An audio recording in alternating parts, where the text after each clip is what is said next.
social media. Social media is a trap. বর্তমানে internet এমন হয়ে গিয়েছে দিন দিন আমরা ইন্টারনেটের কন্ট্রোলে চলে যাচ্ছি। এটির সাথে আমরা ঘুম থেকে উঠছি এবং এটির সাথে আমরা ঘুমাতে যাচ্ছি।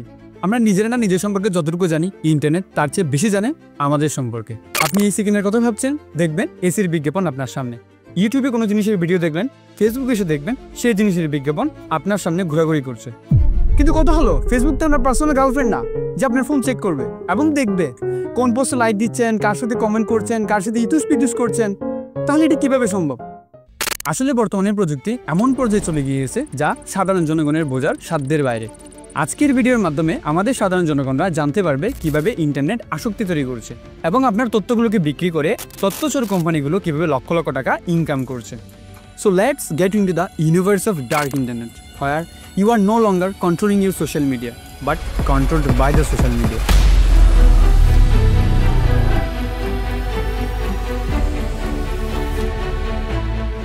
আমরা যে ফেসবুক, ইনস্টাগ্রাম এবং আরও নানান ধরনের সোশ্যাল মিডিয়া অ্যাপস ব্যবহার করি, তার জন্য আমাদের 1 টাকাও খরচ করতে হয় না। কিন্তু এই কোম্পানিগুলো তাদের কোম্পানি পরিচালনার জন্য বিলিয়ন বিলিয়ন টাকা খরচ করে।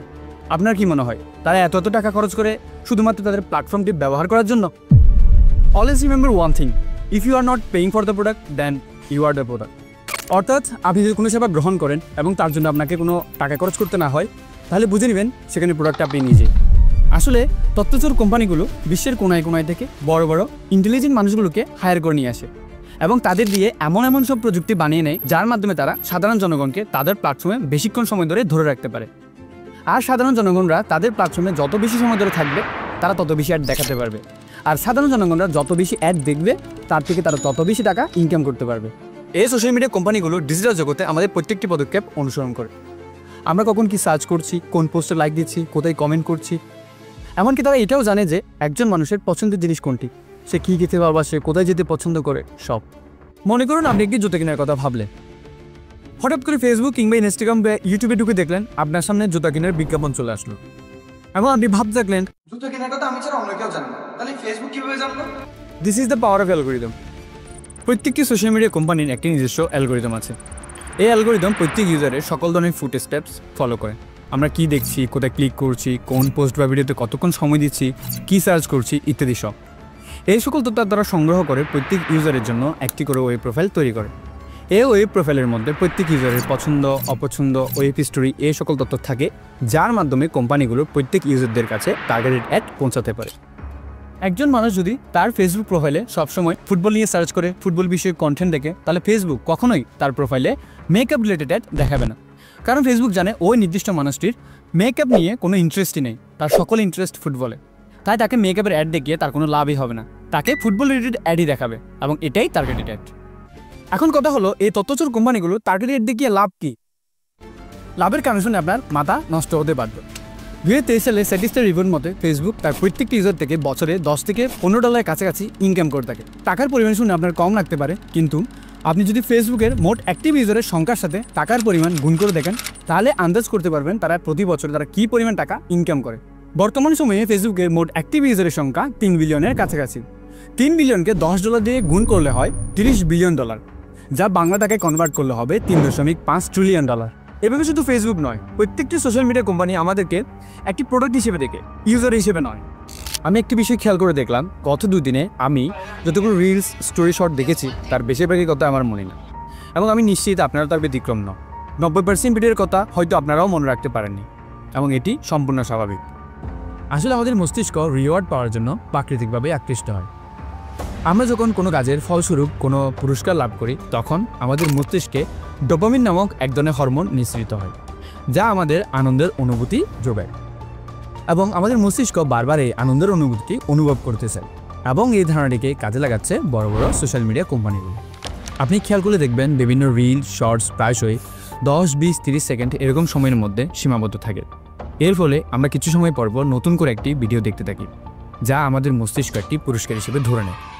আমরা জানি না পরবর্তী সেকেন্ডে কোন ধরনের ভিডিও আমরা দেখতে পাবো। এভাবে আনপ্রেডিক্টেবিলিটির ফাঁদে পড়ে কখন যে ঘন্টার পর ঘন্টা সময় নষ্ট হয়ে যায় তার কোনো খেয়ালই আমাদের থাকে না।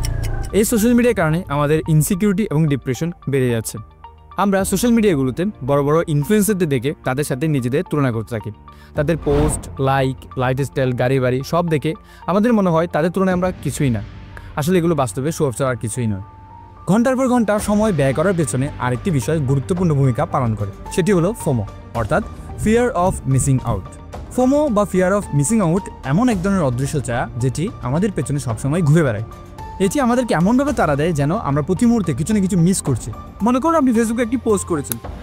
পোস্টটি করার পর যখনই আপনি মোবাইলটি বন্ধ করবেন তখন থেকে আপনার মনে হতে থাকবে, ইস কে রিয়েক্ট করলো, কে কমেন্ট করলো, কে শেয়ার করলো, তা দেখতে পারলে হয়তো একটু ভালো হতো। এই যে একটি তাড়না কাজ করছে, এটিকে ফোমো অর্থাৎ ফিয়ার অফ মিসিং আউট বলে। বলতে গেলে ফোমো অথবা ফিয়ার অফ মিসিং আউট হলো এমন এক ধরনের ফাঁদ যে ফাঁদে পড়ে আমরা আমাদের মূল্যবান সময়গুলো ব্যয় করি। আসলে সোশ্যাল মিডিয়া এডিকশনে পারফেক্ট কোনো সলিউশন নেই। শুনতে খারাপ লাগলে এটাই সত্যি, পারফেক্ট কোনো সলিউশন নেই। আপনি অনেককে বলতে শুনবেন নোটিফিকেশন সাউন্ড অফ করে দিতে, নোটিফিকেশন সাউন্ড আমাদের মস্তিষ্কে নানান ধরনের প্রভাব ফেলে, ব্লা ব্লা ব্লা। কিন্তু এগুলো করার ফলাফল কি? এগুলো করে আমরা আদৌ কি আসক্তি কমাতে পারি? উত্তর হবেন না। আমরা ঠিকই কিছুদিন পর এই তথ্যচোরদের কবলে পড়ে যাই। আসলে বর্তমানে এই তথ্যচোরদের কবল থেকে বাঁচা প্রায় অসম্ভব। একটি উপায় আছে এই তথ্যচোরদের কবল থেকে বাঁচার, তা হলো মোবাইল ব্যবহার করাই বন্ধ করে দেওয়া। কিন্তু বর্তমানে এটাও সম্ভব নয়, কারণ মোবাইল আমাদের দৈনন্দিন জীবনে একটা অপরিহার্য জিনিস।